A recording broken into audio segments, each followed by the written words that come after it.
After going through an in-depth discussion in the last few parshas of what to do and of what not to do, this week's parsha, Bechukotai, describes what will be the reward for following God's laws and conversely, what will be the punishment for not.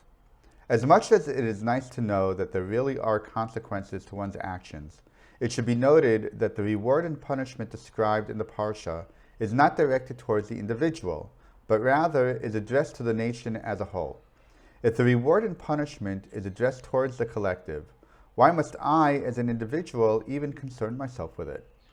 Last week we learned that by God making us His servants, He created an unbreakable bond between us, such that it would free us from the shackles of the world. We would be free to fulfill our mission of becoming that kingdom of priests and holy nation, a light unto the nations.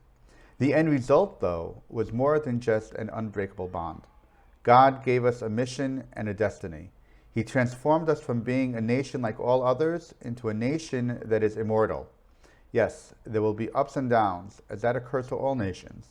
The bond and mission, however, keeps us timeless and protects the nation as a whole from the inevitability of history.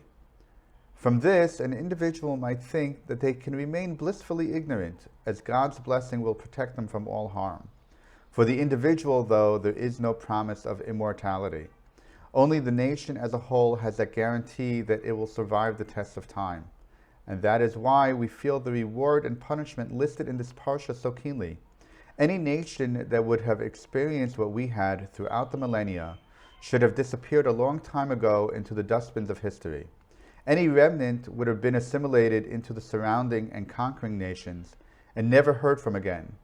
What purpose then would there be to a reward and punishment if there is no one around to experience it and internalize its message?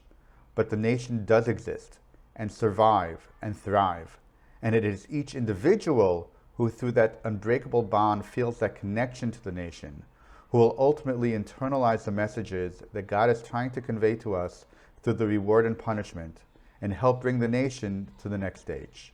Shabbat Shalom.